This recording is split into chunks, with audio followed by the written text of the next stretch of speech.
Fala, pessoal do canal Mais Direito, tudo bem com vocês? Vamos dar sequência aqui no bate-papo com o Bernardo, com Gisele, com Carlos, com o famoso Cazem, sobre alguns pontos muito preocupantes para os advogados nesse período de suspensão decorrentes do coronavírus. Então, vamos ouvi-los.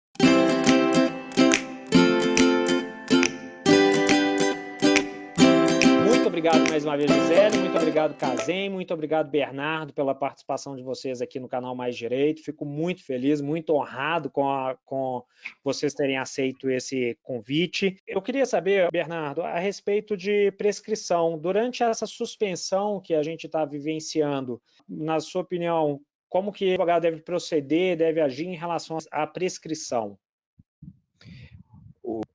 Franco, sua pergunta é muito importante e perigosa à advocacia. Os tribunais têm entendimento, né, têm decisões no sentido que o prazo prescricional, por envolver um direito material, ele não se confunde com o prazo processual. Então, o prazo prescricional não estaria suspenso em razão dessas portarias, dessas resoluções. Então, o advogado ele tem que se preocupar com isso em relação ao seu cliente. Se ele perceber que vai ocorrer o decurso do prazo durante esse período de suspensão, ele tem que se adiantar e propor a ação para interromper a prescrição com a propositura da ação.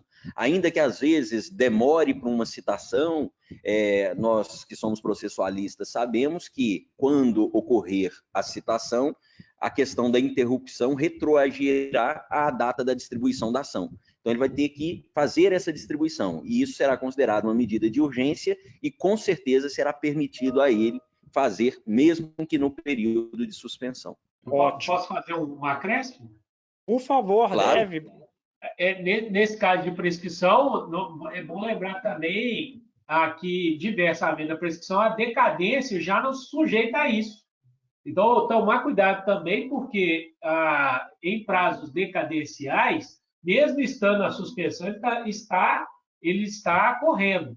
Então, se for o caso de ajuizamento de uma ação rescisória, que tem um prazo de 2 anos, a partir da última decisão de mérito, se esse prazo estiver vencendo dentro do prazo de suspensão, ele está correndo, porque é um prazo decadencial. Então, portanto, se você não ajuizar essa ação antes do fim do prazo de 2 anos, consequentemente, você vai decair do direito no caso de uma ação rescisória. Né, Bernardo?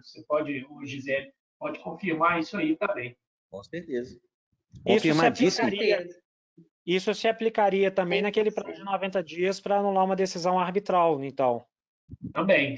Bernardo, muito obrigado. Cazem, em relação às audiências, sustentações orais, todas suspensas, como que isso fica nesse período?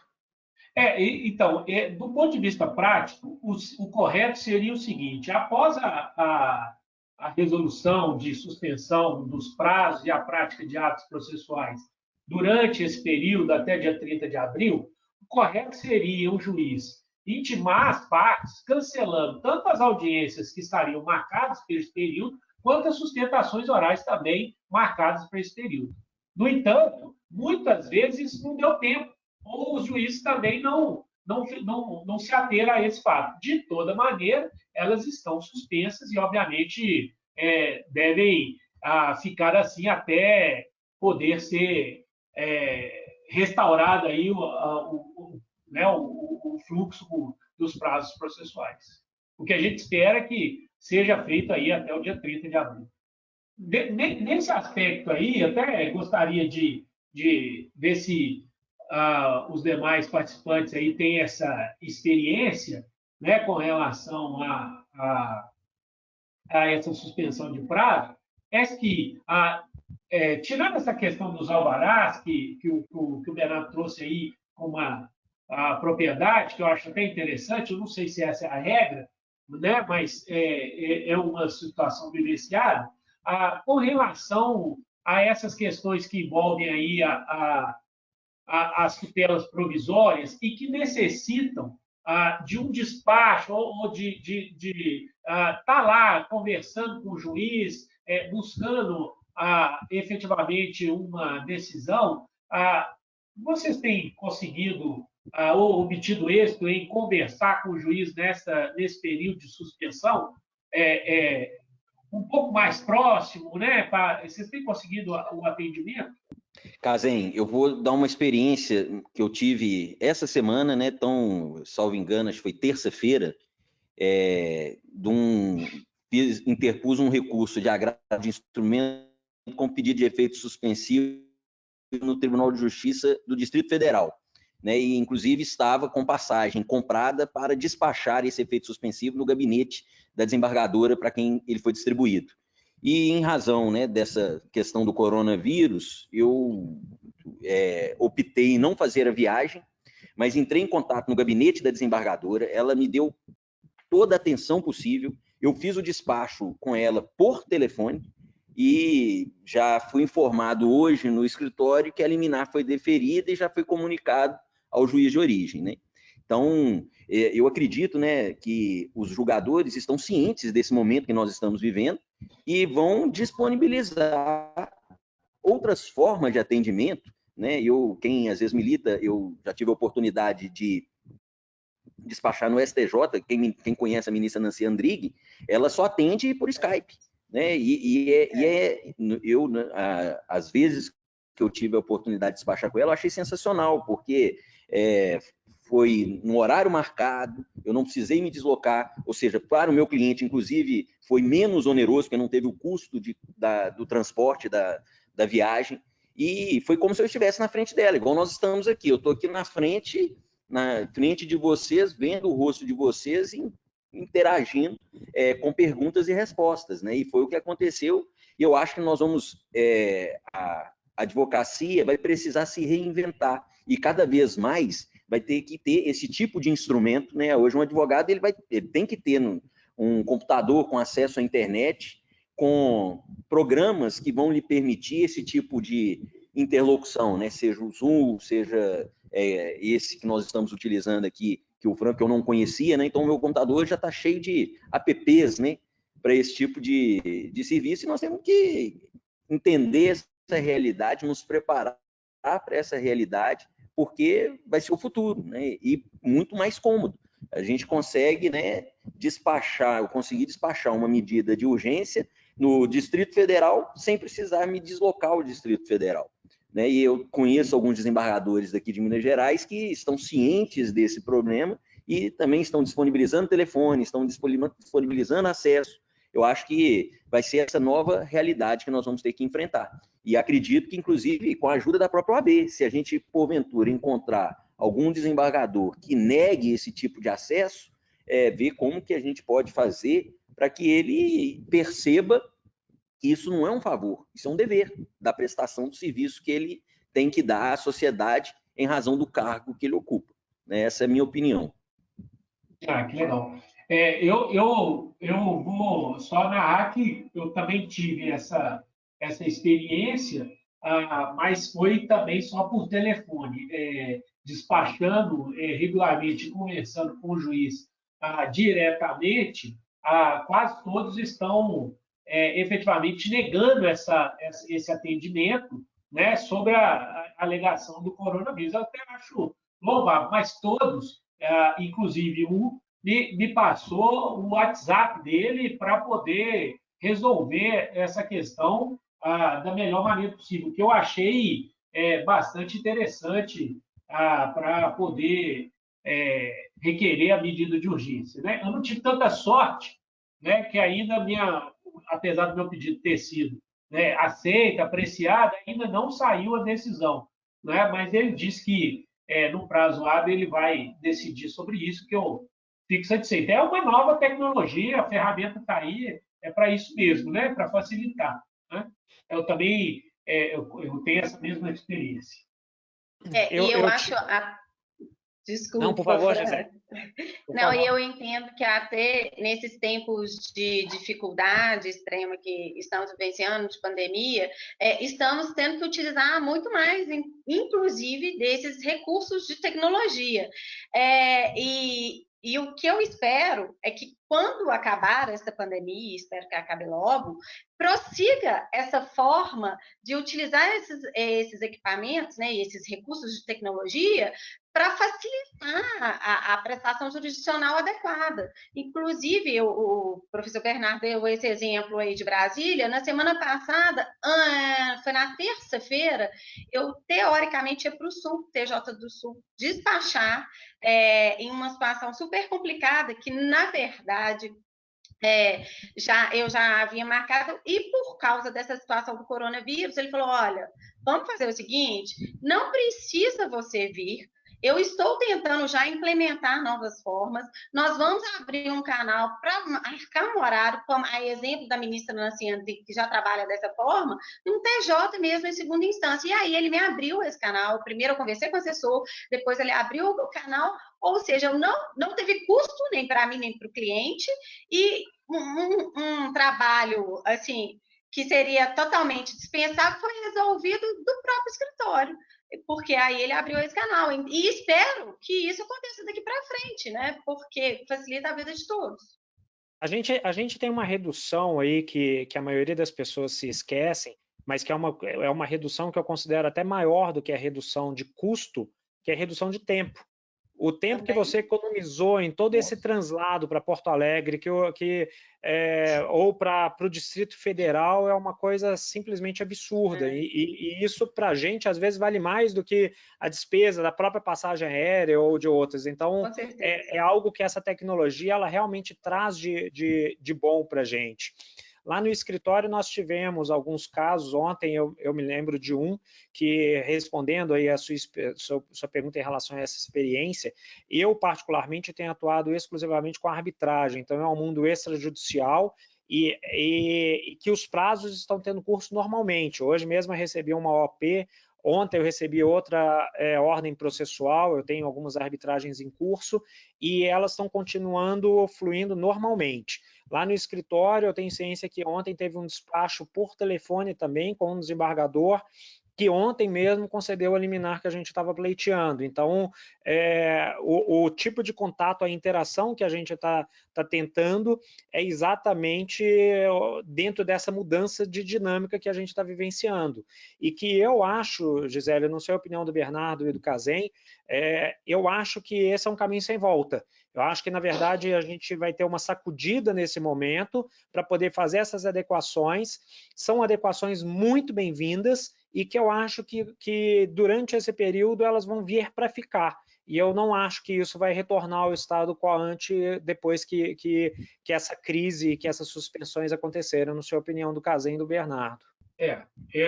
Eu acho que a crise vai fazer com que novas formas, né, de atendimento dos prazos sejam obrigatoriamente feitas, né? Anteriormente havia uma resistência e agora nós não temos saída, ou faz por esse jeito ou não se faz por jeito nenhum. Então, havia uma resistência do advogado que gostaria de conversar diretamente com o juiz e apertar na mão dele, olhar nos olhos, aquela coisa mais tradicional, e outros que agora vão, né, tender a fazer conferência e assim resolver primordialmente a questão do seu cliente. Eu acho que vai ser, se não for um caminho sem volta, vai ser uma boa experiência para a gente ver que dá certo e facilita bem. Nesse caminho não sem precisa volta... ir muito longe, né? O novo realmente ele assusta, né?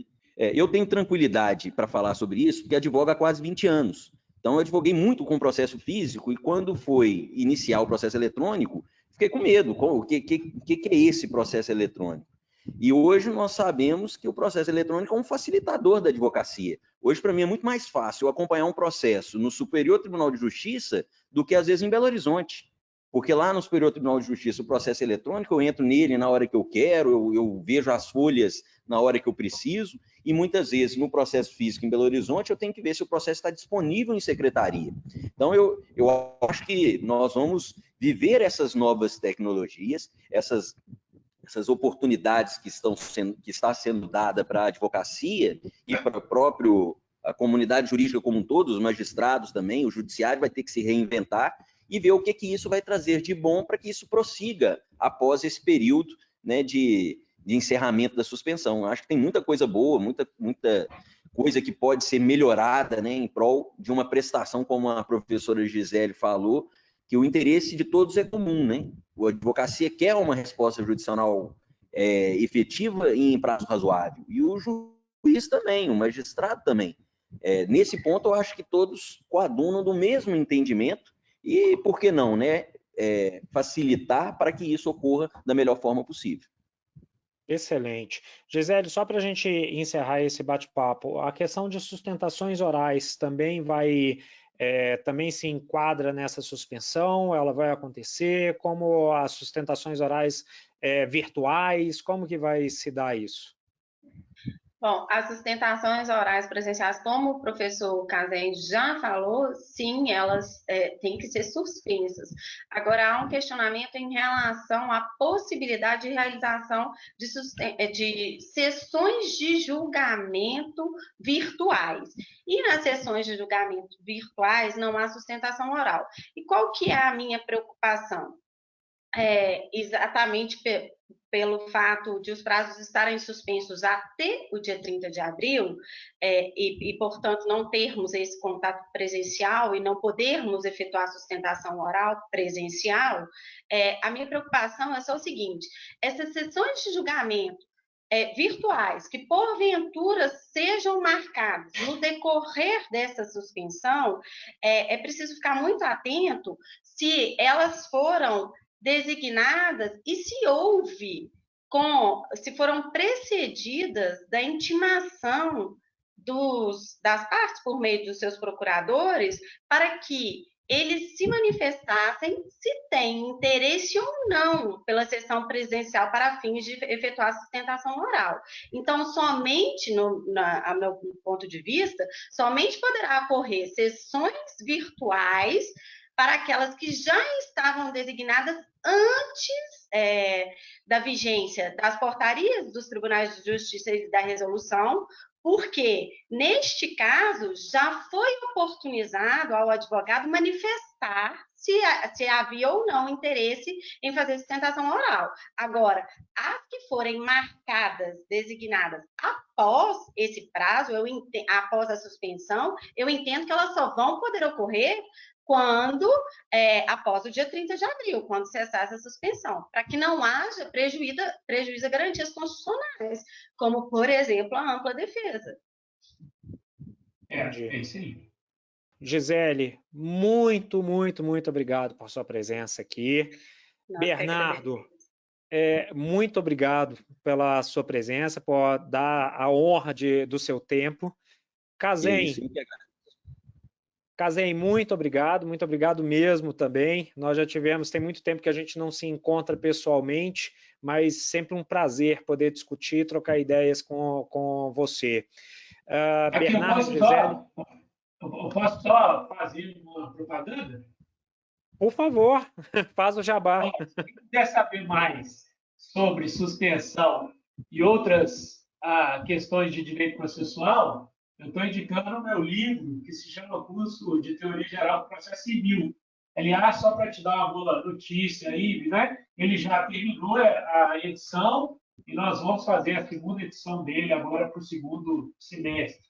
Mas fica aí como recomendação para os colegas que querem estudar um pouquinho mais sobre o processo civil. Eu assino então embaixo a recomendação, né? Já tem o livro, uso o livro para minha atividade profissional e de docente. Vocês que estão assistindo, eu vou fazer uma coisa. Eu vou adquirir um desses livros do segundo volume, vou pegar um autógrafo do Casem, direcionado para a pessoa, e vocês que comentarem aqui embaixo, eu quero o livro do Casem, eu quero o livro do Casem, com o nome do livro, eu vou sortear entre vocês o segundo volume, e aí eu vou pedir, eu tenho certeza que o Casem não vai se opor a isso, ele vai autografar em nome dessa pessoa e eu vou postar no correio se você eventualmente não for daqui de Belo Horizonte. Fechado, Casem? Com o maior prazer. Eu só tenho uma manifestação a fazer. Eu super indico o livro do Casem. Na verdade, eu já adotei ele no semestre passado com os meus alunos, que era uma turma que tratava exatamente disso. Eu só tenho a manifestação. Falta só o meu autógrafo, porque até hoje eu não tenho. Ótimo. Não, na segunda edição eu mando com autógrafo. Pode deixar. Ah, então tá bom. Quero a primeira também autografada, que eu já tenho. Obrigado. Então, ótimo. Então, obrigado a todos vocês, obrigado a vocês aí de casa. Na verdade, vocês de casa eu considero que são até mais importantes do que nós que estamos aqui, como se vocês não tivessem, assim como se nossos alunos não tivessem em sala de aula ou nos assistindo nas aulas online, que nós estamos que lecionar nesse período de contingências, a gente não estaria aqui. Então, muito obrigado a você de casa. Mais uma vez, Gisele, Bernardo e Casem, um abraço forte para todos. De novo, também à distância, um abraço virtual por causa do coronavírus e espero encontrá-los em outra oportunidade. Valeu. Um abraço, Gisele, Bernardo, Franco. Tchau. Um abraço, Obrigada, gente. Um abraço. Muito obrigado.